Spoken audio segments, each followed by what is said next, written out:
As duas leis. Nosso versículo inicial se encontra em Romanos capítulo 7, versículo 4, Nova Versão Internacional.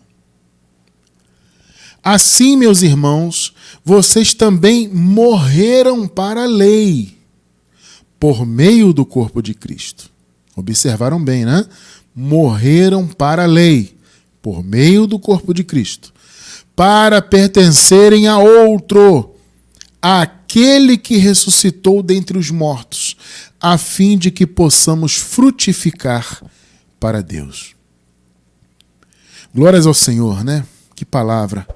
Igreja gloriosa, povo santo, amados de Deus, mais que vencedores, selados com o Santíssimo Espírito prometido por Deus, abençoados com todas as bênçãos espirituais. Meus amados irmãos, hoje eu quero falar desse tema importantíssimo. Esse é um entendimento fundamental para a nossa vida com Deus, principalmente para quem está começando agora na graça. É importante você entender que há duas leis.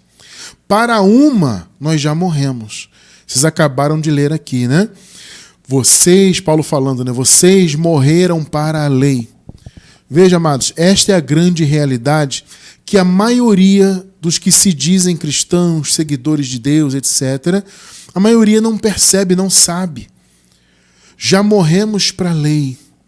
Nós, inclusive, nascemos mortos, né?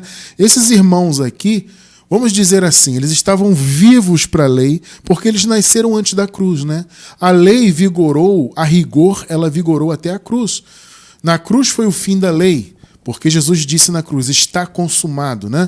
Ou seja, tudo que a lei exigia, inclusive e principalmente o sangue de Cristo, o sangue do Cordeiro de Deus, né? Foi derramado ali para o cumprimento da lei, para satisfazer tudo que a lei exigia, né? Por isso que Jesus disse, está consumado, tudo já foi feito.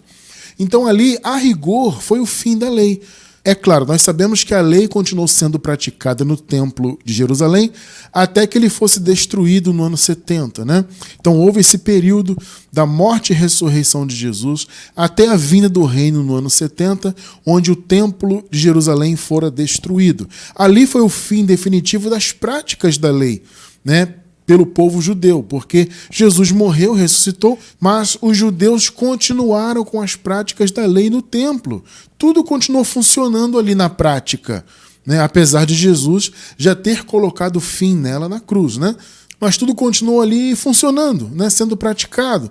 Então, os sacrifícios, as oferendas, as abluções, que eram as lavagens por meio da água, né?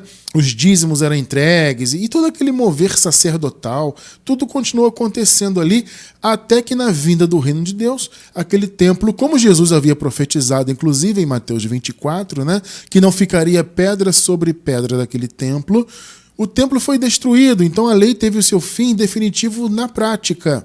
Só que, repito, o Senhor Jesus já havia consumado tudo, né? Então, aquelas pessoas da igreja primitiva haviam nascido ainda antes da cruz, antes de Jesus aniquilar e acabar com a lei, antes dele cumprir tudo, né? Antes dele dizer está consumado.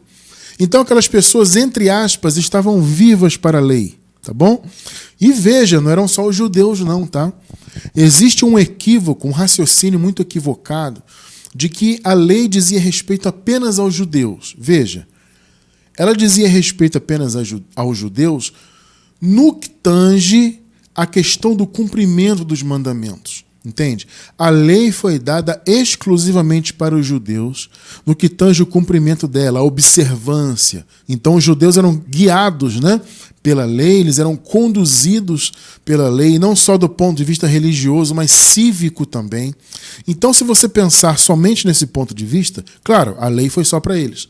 Só que a repercussão da lei foi para toda a humanidade. O apóstolo Paulo fala, escrevendo aos Romanos, no capítulo 3, versículo 9, ele diz que todos estavam debaixo do pecado, tanto gentios quanto judeus. O que Paulo disse, em outras palavras? Que a lei imputou o pecado em todos. Então veja, estar debaixo da lei tem dois raciocínios. Se você pensar no sentido do cumprimento dela, da observância, de ser guiado por ela, de fato somente os judeus receberam a lei de Moisés. Tá? Só que se você pensar do ponto de vista geral e do pecado e da imputação do pecado, a lei imputou o pecado em todos. Então veja, quando Jesus matou a lei, por assim dizer, né? Ele morreu na cruz, matou o velho homem, consequentemente cumpriu toda a lei, disse está consumado. Então ali ele acabou com o vigor da lei. Entende? A lei não precisava mais ser cumprida, ela continuou sendo cumprida pelos judeus por ignorância. Mas ali acabou. Então o pecado inclusive foi aniquilado. Quando você lê Hebreus capítulo 9, versículo 26, você vai ver a palavra falando claramente que o pecado foi aniquilado. Por quê? Porque a lei era a força do pecado. A lei que imputou o pecado, a lei que trazia a condenação do pecado, percebe? Quando Jesus, então, pôs fim ao vigor da lei, ele cumpriu tudo ali e disse está consumado, acabou todas as consequências da lei. Então, acabou ali a necessidade de se cumprir mandamentos e obras da lei e acabou também as repercussões da lei, as imputações da lei, a condenação. Isso para os eleitos, para os filhos de Deus. Né, para aqueles que foram predestinados por Deus antes da fundação do mundo a serem seus filhos. Por isso que o apóstolo Paulo falou aqui, vocês morreram para a lei. Então todos morreram para a lei, não só os judeus. Os judeus morreram em dois aspectos, né? Eles morreram para a lei tanto na questão de cumpri-la e observá-la e viver nela, quanto na questão do pecado que foi imputado. E os gentios morreram também, morreram no sentido do pecado. Porque o pecado foi retirado, como João disse, né? Eis o Cordeiro de Deus que tira o pecado do mundo. Jesus fez isso ao morrer na cruz e ressuscitar. Percebe o ponto? Só que o grande problema disso tudo, amados, é que as pessoas elas não têm a noção de que morreram para a lei. E como eu disse, nós já nascemos mortos para ela, né? Porque já nascemos depois da obra consumada. Nós nascemos depois da vinda do reino, da queda do templo, e principalmente também depois da cruz. Então já nascemos com a obra toda consumada. Então já nascemos mortos para ela. Aqueles irmãos morreram para ela, eles estavam vivos para a lei, entre aspas, ou seja, recebendo da lei toda aquela maldição, né? E aí morreram para ela e nós já nascemos mortos para ela. Só que as pessoas não sabem disso, as pessoas, a maioria está aí no sistema. E veja, uma coisa que eu sempre costumo dizer, amados, ninguém está debaixo da lei do ponto de vista cronológico. Perceba isso. Porque, mais uma vez, a lei acabou na cruz e, em definitivo, as suas práticas acabaram no ano 70 na queda do templo. Então a lei já teve o seu fim definitivo. Então, cronologicamente, ninguém está debaixo da lei. Mas as pessoas, amados, aí fora, no sistema religioso chamado cristão, principalmente, né? Seja qual for o segmento, essas pessoas estão mentalmente debaixo da lei. Por quê? Porque os seus entendimentos não foram libertos do sistema religioso. Então as pessoas vivem ainda, vamos dizer assim, com resquícios da lei em suas vidas. Elas vivem com carrapichos da lei grudados em suas vidas, raciocínios da lei, de obras que são da lei, mas estão disfarçadas, como costumamos dizer aqui, né?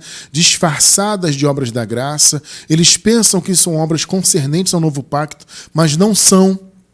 Né? Então tem esses carrapichos da lei agarrado neles, né? Porque eles têm todo o envolvimento com o raciocínio da lei sem perceber. Então o sistema religioso do cristianismo é assim. Repito, eles não estão cronologicamente debaixo da lei, ninguém está, mas mentalmente estão.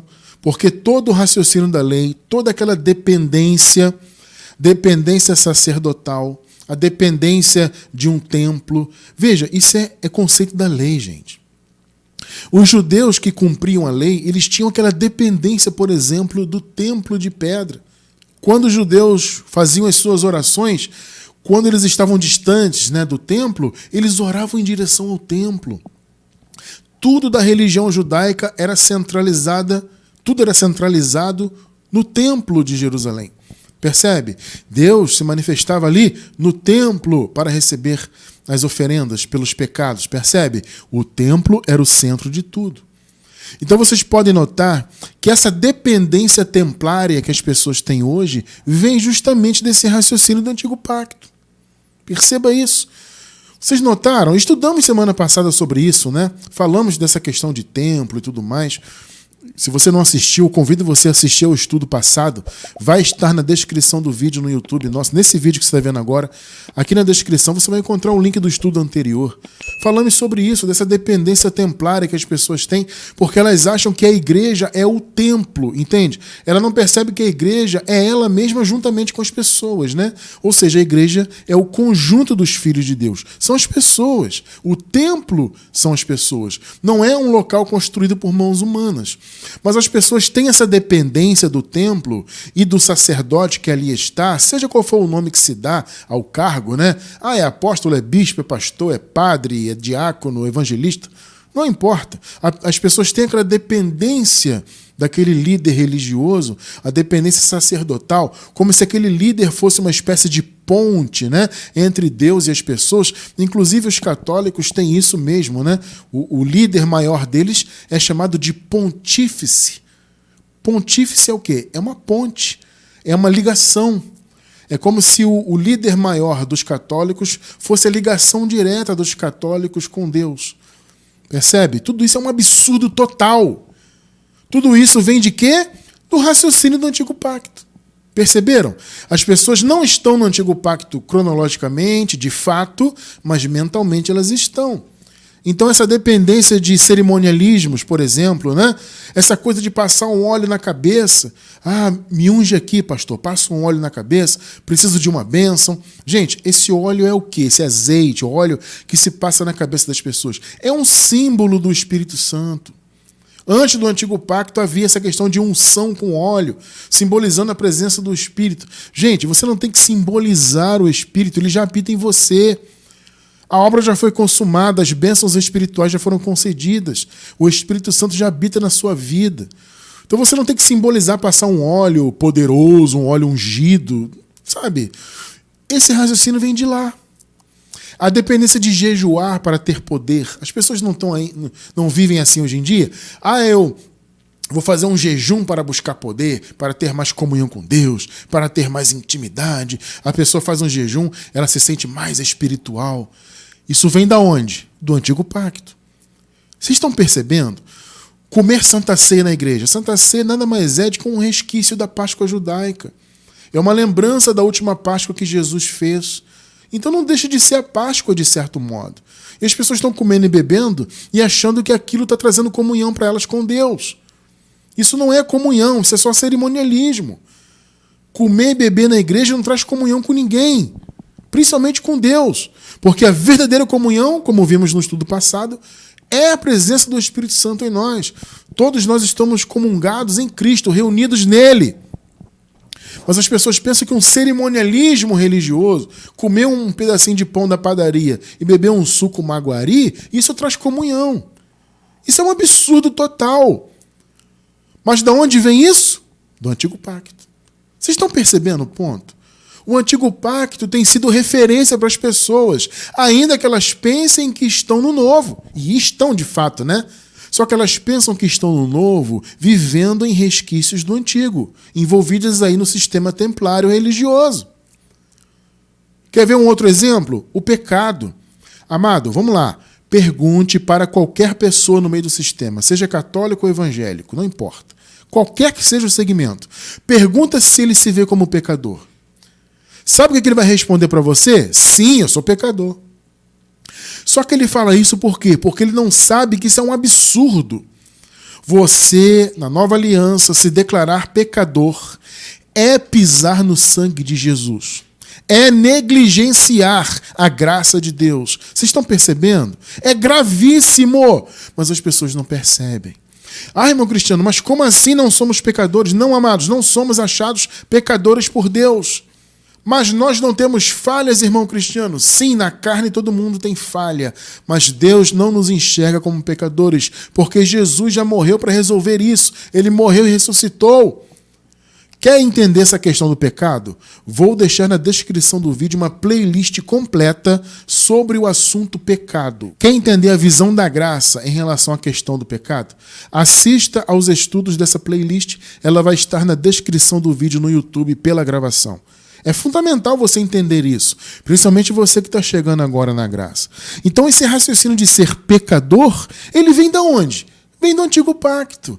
Então tudo vem do Antigo Pacto, gente. Todo esse raciocínio no sistema. Então eles dizem, não, estamos em Cristo. Não, eu prego a graça. Mas eles estão com o raciocínio do Antigo Pacto. Eu tenho dito isso já há um bom tempo, né? Hoje, praticamente todos os segmentos aí do sistema religioso diz que prega a graça. Eu já vi padre católico pregando ou dizendo, né, que está pregando a graça. E de fato, veja só, quando eu vi isso, ele de fato estava falando muitas coisas concernentes à graça. Isso aqui foi muito interessante. Isso tem muitos anos já, gente. Tem mais de 10 anos isso. Eu estava zapeando televisão. De repente eu encontrei ali um canal, desses tantos canais que existem, né? Tinha um padre ali falando. Dava para perceber que era um padre devido à sua vestimenta. E depois a câmera mostrou ali as pessoas ali, todo aquele conceito católico, as imagens. Então estava muito claro que era um padre, né? E ele pregava, ele falando, e com muita eloquência, falava muito bem e tudo mais. Ele falou várias coisas da graça. Várias coisas. Eu fiquei pelo menos uns 10 minutos assistindo aquele padre falar, e ele falando coisas muito concernentes à graça. E muito corretas. Só que depois, claro, ele escorregou e desandou tudo. Ele pregou a graça ali uns 10 minutos, depois ele despregou tudo que ele pregou, né? E é assim que esse povo vive. O sistema evangélico também. Atualmente tem um pastor aí muito famoso, que ele é cantor também, conhecido aí no Brasil e até fora do Brasil. Ele está pregando a graça e pregando contra a lei. Ele está muito ferrenho nisso ultimamente, né? Eu não acompanho, abençoados, mas sempre chega alguma filigrana, alguma coisa pelas redes sociais, né? Eu tenho observado isso. Esse pastor tem falado muito contra a lei, né? E falando da graça. Eu te pergunto, vá até esse pastor e pergunte a ele, pastor, as pessoas, se elas deixarem de frequentar a sua igreja e saírem da chamada igreja, da sua congregação, e não frequentarem mais nenhuma, elas vão ser salvas? Vê o que ele vai responder. Pastor, se a pessoa deixar de ser fiel dizimista, ela vai ser salva?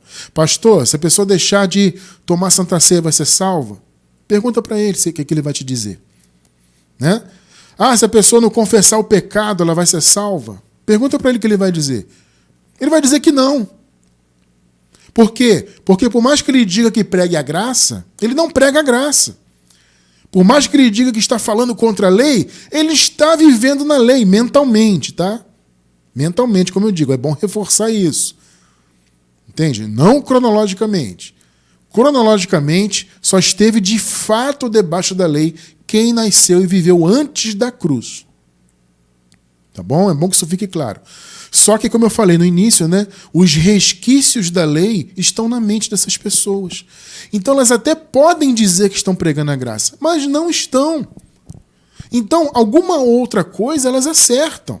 De repente, se você pegar a pregação desse pastor, eu não assisti, né, eu vi só filigranas, ele falando aqui esporadicamente, mas se de repente você pegar uma mensagem, um estudo inteiro dele sobre isso, alguma coisa ele vai falar certa sobre a graça. Até porque o relógio quebrado ele funciona pelo menos 2 vezes ao dia, né? Então alguma coisa ele vai acertar da graça, mas não vive a graça. Por quê? Porque ele submete as pessoas ao cerimonialismo, aos jejuns, aos sacrifícios, à frequentação de templos feitos por mãos humanas. E por aí vai. Então é todo o raciocínio do Antigo Pacto impregnado. Entende? Só que veja, mais uma vez, como acabamos de ler, já morremos para a lei. Nascemos mortos para ela. Só que nós que hoje estamos em graça, nós vivíamos também impregnados pela lei, porque o sistema imputou esses raciocínios vindos do Antigo Pacto em nossas mentes, até que o Espírito Santo nos libertasse pela revelação da graça, entende? Então, abençoados, uma das bases do raciocínio do Evangelho da Graça, que Paulo apresentou, é justamente a ideia que acabamos de ler. O povo de Deus morreu para a lei quando Cristo morreu na cruz. Isso significa que nós estamos mortos não só no que tange os mandamentos, mas também as implicações da lei. Ou seja, tudo que a lei imputava, né? Condenação, pecado, morte, de tudo isso já fomos libertos. Percebe? Por quê? Porque Jesus morreu no Calvário, o velho homem morreu, o nosso velho homem também morreu lá, e todos os filhos, né? Os eleitos de Deus, morreram para a lei. E Paulo deixou então isso muito claro escrevendo aos Romanos, né? E ele também escreveu isso aos Gálatas. Porque, amados, veja bem, é muito importante esse raciocínio, porque a pessoa só consegue frutificar de fato para Deus quando ela entende que ela morreu para esses mandamentos. Enquanto você está envolvido com a lei em sua mente, em sua vida, em seu dia a dia, mesmo você achando que está em graça, tá? Quando você está envolvido com a lei, e a palavra diz, né, se você pratica uma obra da lei, você é obrigado a praticar todas. Então, quando você está envolvido com obras da lei, você não consegue frutificar para Deus de verdade. O seu fruto é fruto religioso. Você frutifica para um sistema humano, para uma convenção humana, para uma denominação religiosa. Você frutifica para o templo, não para Deus. Por isso que Paulo sempre alertou ali aqueles irmãos. Gente, vocês morreram para a lei. E só assim vocês vão frutificar. Só assim vocês vão viver para Deus. Observe ele falando aos Gálatas também. Gálatas 2, do 16 ao 21. Sabemos que o homem não é justificado pelas obras da lei. Não foi, no caso, porque já se cumpriu, né? Então o juízo já se cumpriu, tudo já se cumpriu. Então o homem não foi, claro, justificado pelas obras da lei, mas sim pela fé de Jesus Cristo, tá? Eu sempre faço essa correção aqui, amados, porque não há, nesse caso aqui, o conceito de fé em Jesus, tá? Ah, Cristiano, mas nós não cremos em Jesus? Sim, mas o nosso crer é uma consequência da fé dele, que foi a fé de Abraão. Perceba isso. A fé de Abraão se tornou a fé de Jesus e que se tornou a nossa fé, que veio dele. Então não foi a sua fé em... Veja, no texto em grego não tem fé em Jesus. Esse é o ponto.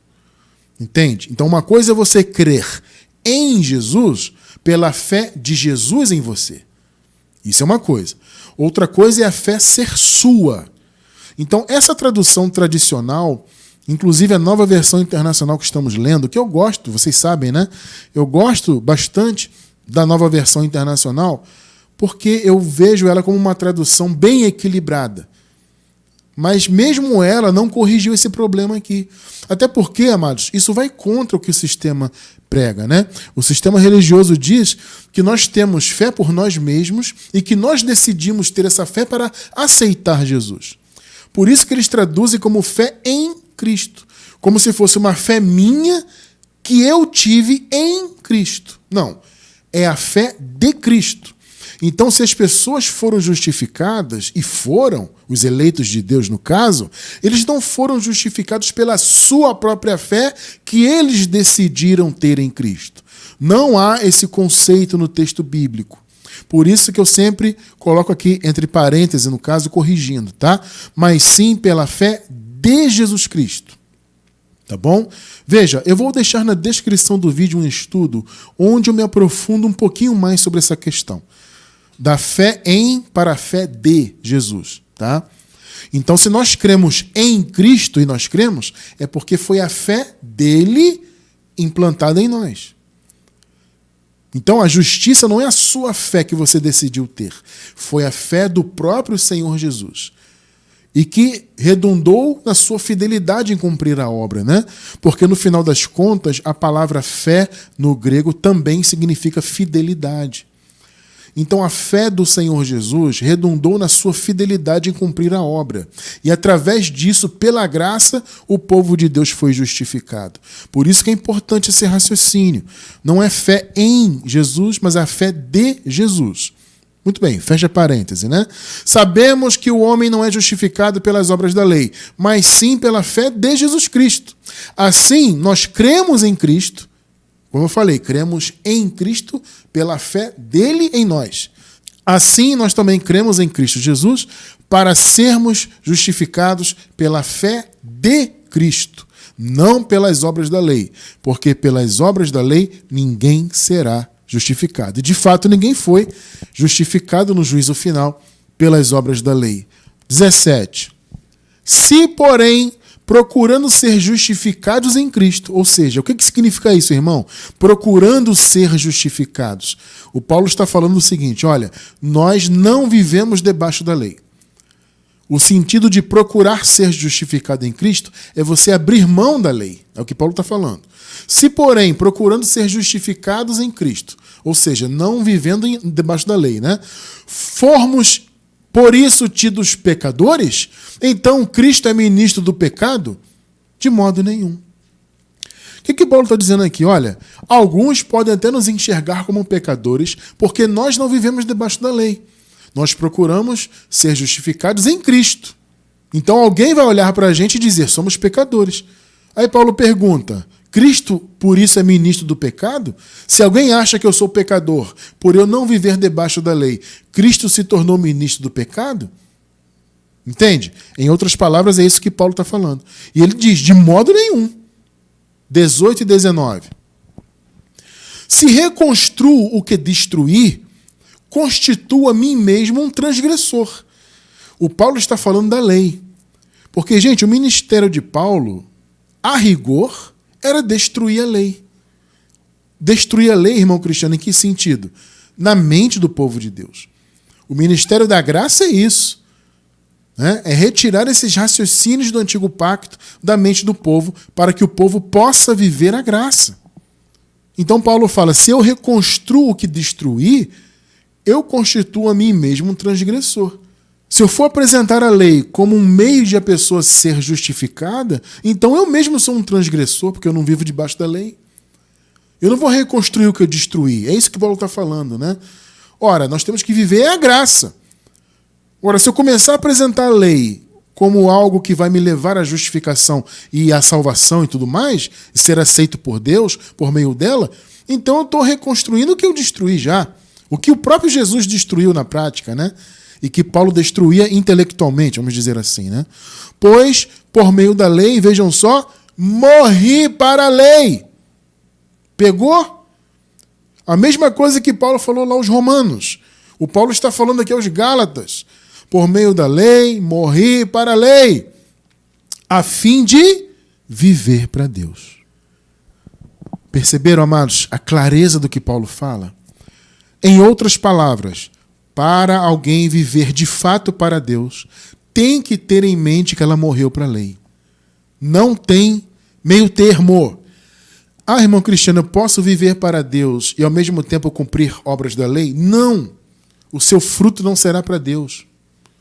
Para viver para Deus, você tem que ter em mente isso que Paulo acabou de falar aqui, de escrever, né? Que nós acabamos de ler. Por meio da lei eu morri para ela. Por quê? Porque a lei levou Jesus a morrer na cruz. Então foi por meio dela que Jesus morreu. Consequentemente, todos os filhos de Deus morreram na cruz com Cristo. Então foi por meio da lei nós morremos para a lei, para viver para Deus. Agora, enquanto você está no sistema religioso, cumprindo mandamentos, pensando que está em graça, mas são mandamentos da lei, ou que vêm de raciocínios da lei, né? Ou mandamentos inspirados na lei, entende? O fato é que é o carrapicho da lei na sua vida. Enquanto você está nisso, você não vive para Deus. Versículo 20. Estou crucificado com Cristo. Perceberam? Cristo morreu, eu morri lá. É o que Paulo está falando.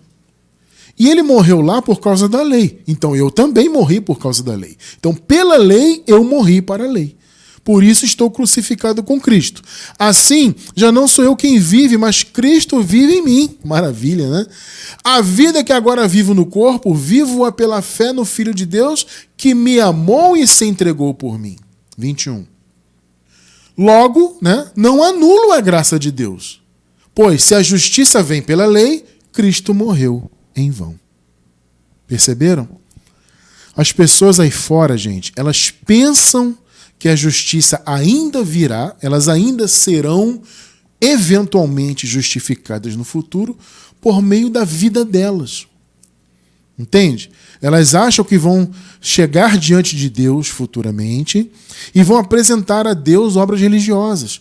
Olha só, Senhor, eu jejuei, eu paguei o preço, eu subi ao monte, eu tomei santa ceia, fui fiel dizimista, eu usei a roupa que o pastor mandou usar, que o padre, etc. Eu fiz isso e aquilo.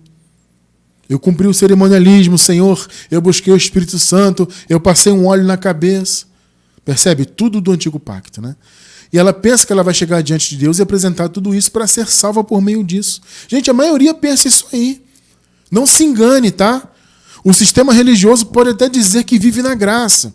Se você perguntar para alguém no sistema se ela está debaixo da graça, ela vai dizer que está. Mas a mente dela não está. Entende? Ela pensa que depende dessas obras para ser salva no futuro. Só que, abençoados, a Bíblia é muito clara. A lei, suas obras, seus mandamentos, foi incapaz de justificar o povo de Deus. Consequentemente, ela foi incapaz de trazer salvação. A vida eterna não veio pelas obras da lei. Ela foi incapaz não só de justificar o povo, mas de muitas outras coisas. Então eu quero que você entenda que essas pessoas que vivem hoje no sistema religioso, elas não estão debaixo da lei cronologicamente, porque a lei acabou em Cristo, mas elas estão mentalmente com essa dependência dos elementos da lei, sem saber que a lei nunca aperfeiçoou nada. A pessoa está buscando um aperfeiçoamento pelo jejum, não tem efeito nenhum. Pode ter um efeito na sua saúde, né? A gente sabe, hoje em dia, há estudos que apontam que jejuar faz bem para a saúde do corpo. Mas isso é uma coisa médica, isso não tem nada a ver com vida com Deus. Você quer jejuar porque o médico indicou você jejuar? Faça. Tá? Faça porque é bom. Claro, faça com a direção médica, mas faça. Mas isso é uma coisa para a sua saúde pessoal, para a sua vida no dia a dia aí e tudo mais. Isso não tem nada a ver com viver para Deus. Deus não quer que você jejue para Ele. Entendeu? Esse, inclusive, é um absurdo, né? Porque o próprio Jesus, ainda nos dias da sua carne, hein? Jesus como Nazareno, ele disse, podem os convidados para as bodas jejuarem enquanto o noivo está com eles?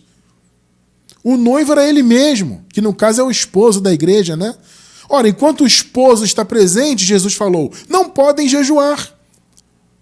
E eu te pergunto, o esposo está na tua vida? Na minha está, meu irmão, da minha esposa também. Entende? Agora, se você entende que não está na sua, paciência. Agora, se o esposo está na sua, você vai jejuar, é uma afronta à presença do esposo. Entende? Nós temos estudos aí sobre isso no nosso canal. Mas as pessoas fazem um jejum aí fora, por quê? Porque elas estão com a mente no antigo pacto, influenciadas pelo antigo pacto. Sem entender que o antigo pacto nunca aperfeiçoou ninguém. Porque isso foi impossível para a lei. Vamos ver alguns exemplos rapidamente? Veja, a lei nunca pôde trazer justiça. Romanos 3:20. Portanto, ninguém será declarado justo diante dele pelas obras da lei. Ao contrário, né? Pois, por meio da lei, nos tornamos conscientes do pecado. Então, ao contrário, a lei não trouxe justificação, ela trouxe consciência de pecado. Entende? As pessoas passaram a se enxergar como pecadoras e eram de fato, porque a lei imputou o pecado. E o conhecimento da lei trouxe o conhecimento do pecado para a mente. Isso é o contrário de justiça. Perceberam? Então foi impossível para a lei trazer justiça, porque na verdade ela trouxe foi consciência de pecado. Consequentemente, foi impossível para a lei salvar o povo. Efésios 2, 8 e 9. É um clássico, né? Pois pela graça vocês são salvos. Olha aí, ó. Pela graça vocês são salvos. Tanto faz salvação como vida eterna, como a salvação da mente. Todas as manifestações da salvação são pela graça. Pois pela graça vocês são salvos. Por meio da fé. Glória a Deus. A fé de Jesus, hein? É o que eu falei agora há pouco. Por meio da fé de Jesus. Não da sua. Olha só Paulo falando aqui. E isto não vem de vocês. Perceberam que é a fé de Jesus? Está claro isso? Essa tradução, a fé em Jesus, você foi salvo pela fé em Jesus, não tem na Bíblia isso, no texto em grego. É a fé de Jesus, a fé do Senhor Jesus. Entende? Então, nessa passagem aqui, isso fica muito claro, né? Pois pela graça vocês são salvos, por meio da fé de Jesus. E isto não vem de vocês. Então está muito claro. É dom de Deus, não por obras, para que ninguém se glorie. Mas o sistema religioso hoje segue acreditando e pregando que é por obras. Entende? Os padres católicos, por exemplo, eles falam isso até muito mais abertamente. O sistema evangélico, principalmente os mais moderninhos, né, eles meio que escondem isso. Eles não falam muito de salvação pelas obras. Porque eles dizem que é pela graça, mas só na teoria. Porque na prática tem que fazer a obra. Tem que frequentar o templo, tem que jejuar, tem que pagar o preço, tem que ser fiel dizimista, tem que tomar santa ceia, etc, etc, etc. Mas eles não falam abertamente. Já os católicos não, eles falam abertamente. Tem que fazer a obra, boa obra, né? O conceito de obra é fazer o bem e frequentar também a missa e cumprir os sacramentos e tudo mais. Uma junção disso tudo é que vai te salvar. Gente, o católico fala isso abertamente. Como é que eu sou salvo sendo católico? Frequente a missa, participe dos sacramentos, coma lá a Eucaristia, etc, etc. E faça boas obras. Entende?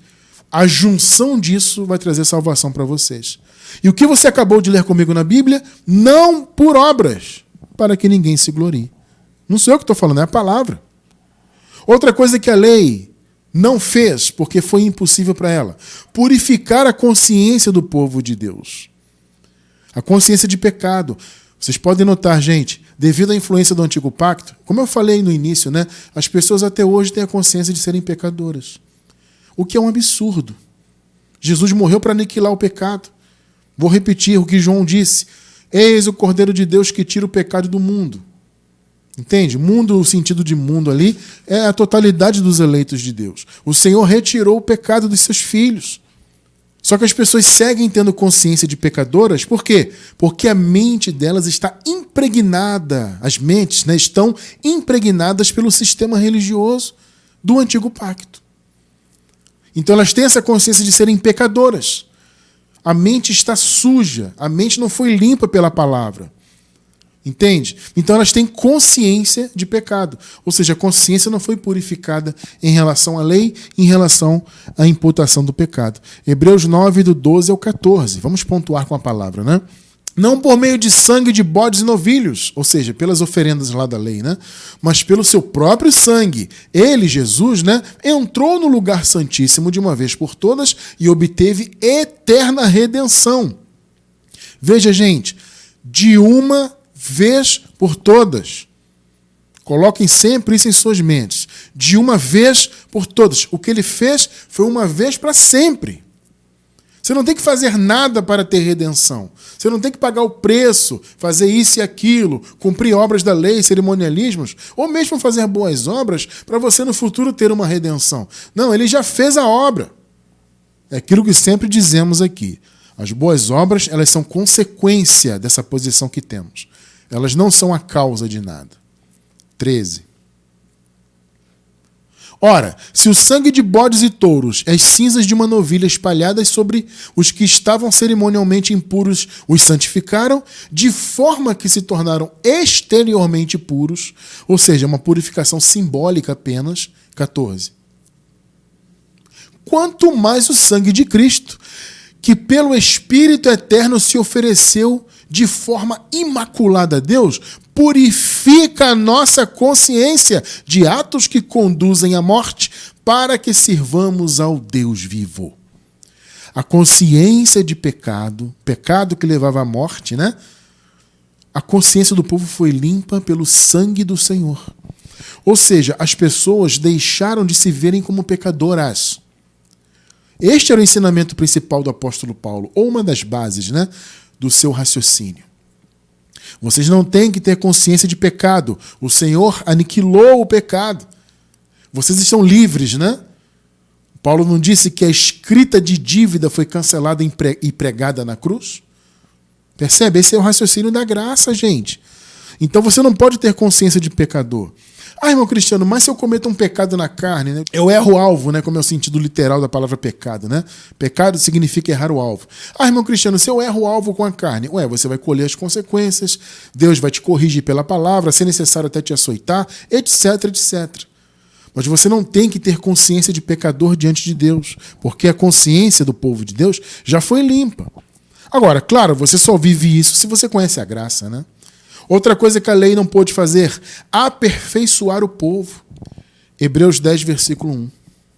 A lei é apenas uma sombra dos benefícios que virão, que no caso já vieram, né? Inclusive é uma outra canelada aqui da Nova Versão Internacional, porque na verdade uma melhor tradução é o seguinte, dos benefícios agora presentes. Existe uma versão em português que traduziu assim, eu não me lembro qual agora, né? Mas ela fala assim, os benefícios agora presentes. Por quê? Porque no texto em grego está futuro, né? Os benefícios futuros. Só que é futuro em relação ao antigo pacto. Perceberam? Os benefícios futuros em relação ao antigo pacto que é passado. Só que no caso já eram presentes, porque Jesus já havia morrido e ressuscitado. É claro que aqui eles estavam vivendo ainda a transição, ainda havia algo a acontecer, que no caso era a morte, que acabaria, né, com a vinda do reino. Paulo disse, o último inimigo a ser aniquilado é a morte. Nesse período faltava isso aqui acontecer ainda, mas os benefícios em geral da graça já estavam à disposição do povo. Então aqui não é benefícios que virão, os benefícios já tinham vindo com Cristo. Tá? Só que aqui eles traduziram virão, porque a palavra em grego aparece futuro, né? Mas a tradução melhor é essa que eu falei, os benefícios já manifestos, porque eles eram futuros em relação ao antigo pacto que já havia passado aqui. Tá? É sempre bom fazer essas ressalvas, né? Bom, fecha parênteses. A lei é apenas uma sombra dos benefícios já presentes, vamos dizer assim, né? Não a sua realidade. A lei não era a realidade de nada, era só uma sombra. Por isso, ela nunca não conseguiu, com os mesmos sacrifícios, olha só, repetidos ano após ano, aperfeiçoar os que se aproximam para adorar. Perceberam? A lei nunca aperfeiçoou coisa alguma. Quem aperfeiçoou foi a morte de Jesus, a sua ressurreição, ou seja, a graça. 14. Porque, por meio de um único sacrifício, ele aperfeiçoou para sempre os que estão sendo santificados. Perceberam? Aqueles que estavam sendo santificados em sua mente, em suas mentes, né? Pela palavra, já tinham sido aperfeiçoados para sempre. Você, eu, nós já nascemos perfeitos para sempre. Mas, irmão Cristiano, tem muitas falhas. Gente, todos temos falhas na carne, mas estamos falando de um aperfeiçoamento espiritual. O apóstolo Paulo, escrevendo aos Colossenses, no capítulo 2, versículo 10, ele diz, e estáis perfeitos nele. Ele está falando de aperfeiçoamento espiritual, ou seja, vocês estão completos em Cristo, perfeitos. Espiritualmente nada nos falta. Você vê, amados, a lei não pôde dar herança. Se nós dependêssemos da lei, jamais seríamos herdeiros das coisas de Deus. Se hoje você é herdeiro, é porque foi pela graça, foi pela fé de Abraão, que foi a fé do Senhor Jesus. Percebe? Romanos 4, do 13 ao 16. Não foi mediante a lei, viu? Não foi mediante a lei que Abraão e a sua descendência receberam a promessa de que ele seria herdeiro do mundo, mas mediante a justiça que vem da fé. 14 e 15. Pois, se os que vivem pela lei são herdeiros, a fé foi anulada e a promessa invalidada. Olha só, gente. Porque a lei produz a ira, mas onde não há lei, não há transgressão. Que coisa linda, né? 16. Portanto, a promessa vem da fé. A fé de Abraão, gente, não é a sua fé que você decidiu ter. Foi a fé de Abraão, que obviamente veio de Deus, que repercutiu sendo a fé do Senhor Jesus e que aí sim se tornou a nossa fé que veio dele. Não é a sua fé que você decidiu ter. É bom sempre frisar isso, porque o homem não tem mérito algum em si mesmo. Então a promessa veio da fé, a herança veio da fé de Abraão e de Jesus. Portanto, a promessa vem da fé, para que seja, olha só, de acordo com a graça. Pegou? A promessa, a herança, o reino de Deus Se você hoje tem certeza que após essa vida aqui atual, você vai viver para sempre no paraíso, é porque o paraíso é a sua herança. E essa herança veio da fé de Jesus. Perceberam? Para que seja de acordo com a graça e seja garantida a toda a descendência de Abraão. Não apenas os que estão sob o regime da lei, no caso os judeus, mas também aos que têm a fé de Abraão. Perceberam? Ele é o pai de todos nós. Não importa judeu, gentil, esse conceito nem existe mais. Então a lei não trouxe promessa, não trouxe nada. Tudo veio pela fé. Tudo veio pela fidelidade de Jesus. Perceberam, abençoados? Então é importante entendermos isto. Nós temos que manter distância desse conceito de lei. Mantenha distância disso, amado. Sabe, o sistema religioso pode dizer que está na graça, mas eles estão vivendo na primeira lei. Só que são duas leis, nós temos que viver na segunda lei. Então mantenha-se longe, abençoado, do sistema religioso. Porque já existe uma lei superior à primeira lei. Só que antes de falar da segunda lei, vamos raciocinar o seguinte. É bom abrir esse parêntese, né? Aproveitar aqui o ensejo. Muitas pessoas se confundem quando leem, por exemplo, o capítulo 7 da carta aos Romanos, porque ali, em determinado momento, o apóstolo Paulo elogia a lei. Né? Ele diz que em seu íntimo ele tem prazer na lei. Ele diz que com a mente serve a lei de Deus. As pessoas se confundem, né? Como é que pode, irmão Cristiano, Paulo elogiar a lei? Ele vem batendo na lei, suas cartas falam sempre contra a lei. E ele fala que a lei é boa, ele elogia, né? Diz que tinha prazer na lei, que servia com a mente a lei de Deus. Por que Paulo fala isso? Bom, vamos lá. Primeiro que a lei, sim, tem aspectos bons. Se você pegar a lei no que tange à moral, os 10 mandamentos, em resumo, os 10 mandamentos, se você segui-los na moral, eles são bons. Ora, a lei não manda você honrar o seu pai e a sua mãe? A lei não diz para você não matar ninguém? Percebe? A lei não diz para você não cobiçar as coisas dos outros? Isso não são coisas boas? Então, a rigor, claro que a lei tem esses aspectos bons. Né? E um outro raciocínio que você tem que observar é que aqui Paulo, gente, está pisando em ovos. O Paulo, escrevendo aos Romanos, ele estava escrevendo a uma igreja que havia discussões até do que se podia comer ou não. Percebe? Havia essa infantilidade ali, porque havia gentios e judeus, gentios que não tinham costume nenhum e judeus que tinham costume, né? Então uns viam outros comer uma coisa que era proibida pela lei e as pessoas ficavam discutindo.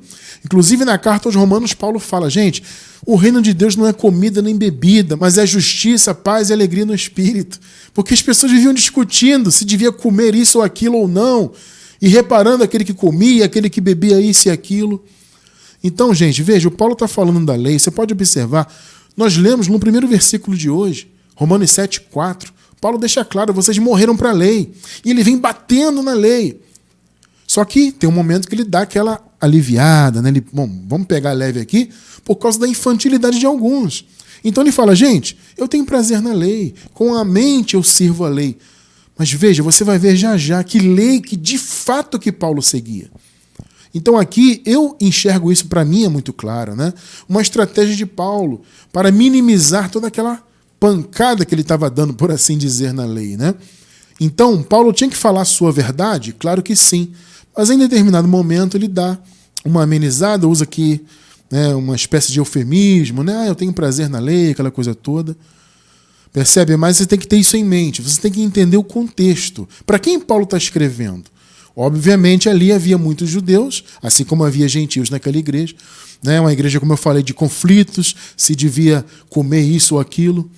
Entende? Então, Paulo ali ele deu uma segurada. Né? E ele falou, não, gente, a lei é boa. Eu com a mente tenho prazer na lei de Deus. Mas observe, por exemplo, o que ele fala no contexto. É o capítulo 7 que as pessoas se escandalizam um pouco sobre isso, né? Ué, como assim? Paulo tinha prazer na lei, mas ele não estava na graça? Olha o que ele fala no contexto, no capítulo 8, né? 1 e 2 e 3. Portanto, agora já não há condenação para os que estão em Cristo Jesus, porque em Cristo Jesus, a lei do Espírito da vida libertou você da lei do pecado e da morte. Olha aqui as duas leis. Perceberam? O Paulo até elogia a lei, ele fala que com a mente tinha prazer na lei de Deus. Mas olha o que ele fala. A lei do Espírito da vida é uma lei. E ele fala da lei do pecado e da morte. Gente, qual era a lei do pecado e da morte? A lei de Moisés. Paulo, escrevendo aos Coríntios, ele não falou que a lei era um ministério de morte e de condenação? Só que ele apresenta uma outra, a lei do Espírito da vida. Essa lei do Espírito da vida libertou o povo da lei do pecado e da morte. 3. Porque aquilo que a lei era incapaz de fazer. Perceberam? Incapaz. É aquilo que nós lemos agora há pouco, né? Tudo que a lei foi incapaz de fazer veio pela graça, pela fé. Visto que estava enfraquecida pela carne. Deus o fez enviando o seu próprio Filho em semelhança à carne pecaminosa, como oferta pelo pecado, assim condenou o pecado na carne.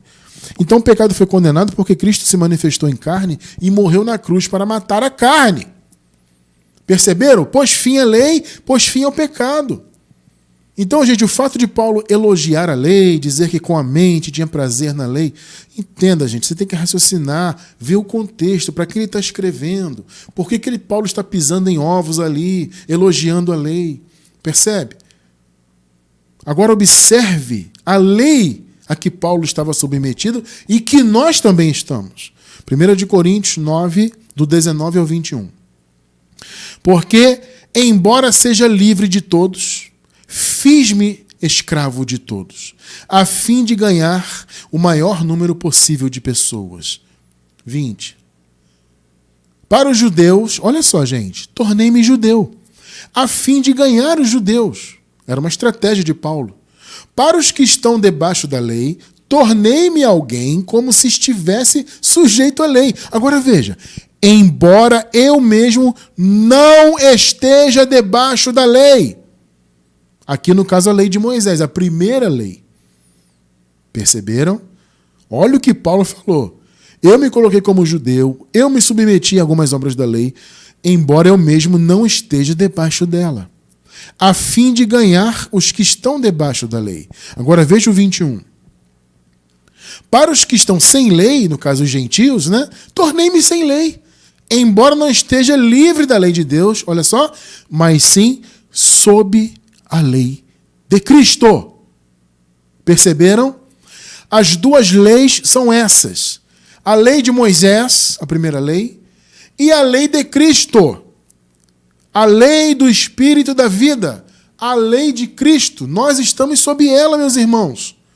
Você não tem que se preocupar com obras de lei, ficar cumprindo mandamentos nas chamadas igrejas, porque você está sob a lei de Cristo, sob a direção de Cristo. Perceberam? Essa é a lei que Paulo estava submetido. Então ele deixou claro, olha, ainda que eu tenha praticado aí obras da lei, eu fiz isso para ganhar os que estavam debaixo da lei. Mas eu mesmo não estou debaixo dela. Agora veja, eu não estou livre da lei de Deus, eu estou sob a lei de Cristo. Então a lei de Deus, na nova aliança, é a lei de Cristo, não de Moisés. Perceberam o raciocínio de Paulo? Então, amados, nós estamos sob a lei de Cristo. Não lei de Moisés, não Antigo Pacto. Então, amado, se até hoje, você que está assistindo esse estudo, ainda vive sob a influência do Antigo Pacto, saia disso, amado. Deus está te dando uma grandiosa oportunidade para você se libertar do sistema religioso templário, cheio de cerimonialismos, cheio de campanhas e correntes, e passa óleo na cabeça, e sacrifica, e jejua, e santa ceia, e joelho no pó, e se aquilo.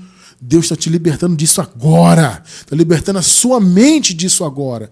Porque você viu que a lei, o Antigo Pacto, foi incapaz de justificar, incapaz de limpar a consciência das pessoas em relação à mente de pecado, né? Em relação a essa consciência de ser pecador. A lei não pôde fazer isso. A lei sequer trouxe herança. A herança veio pela fé de Abraão, que se tornou, claro, a fé e a fidelidade de Jesus.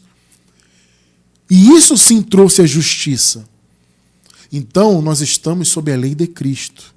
Não se escandalize quando você lê Paulo elogiando a lei. A lei, como eu falei, tinha aspectos bons em sua moral, obviamente. Mas você não precisa seguir a letra da lei. Você já tem a direção de Cristo. Você é guiado pelo Espírito. Essa é a lei de Cristo. É a lei do amor. Qual é a lei de Cristo? É a lei do amor. É a lei da paciência. É a lei da longanimidade, da bondade. É o fruto do Espírito. Isso é a lei de Cristo. É isso que te guia.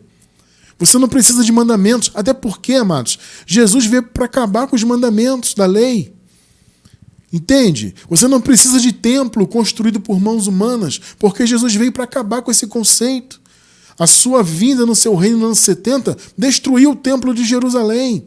Acabou com esse conceito templário. O que Jesus deixou claro? A adoração é em espírito e em verdade. Não é em um local geográfico específico. É em espírito e em verdade. Então essa dependência templária, esse raciocínio de que Deus só se manifesta no templo XYZ, ou que você precisa de um sacerdote assim assado, isso caiu por terra há séculos. Só que o raciocínio religioso não deixa as pessoas viverem a lei de Cristo.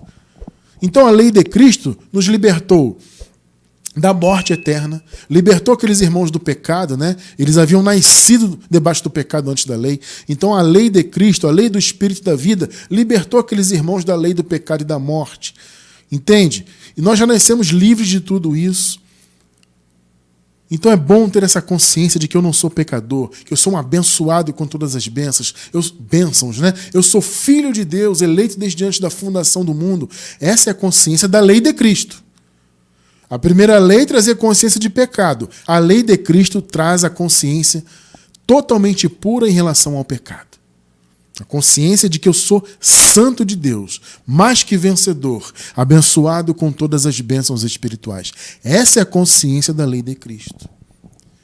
Então, gente, não se escandalize. Paulo estava elogiando a lei. Gente, é uma estratégia de Paulo. É só isso. Mas você acabou de ler comigo a verdadeira lei sob a qual Paulo estava submetido, né? A lei de Cristo. Ele deixou claro, eu não estou debaixo da lei de Moisés. Eu posso até pegar leve de vez em quando, eu posso até me fazer de judeu, eu posso até elogiar a lei, mas eu não estou debaixo dela, eu estou debaixo da lei de Cristo. Todos nós estamos debaixo da lei de Cristo. É a lei do amor, é a lei da graça, é a lei do Espírito da vida. Eu quero encerrar com Gálatas, capítulo 6, versículo 2.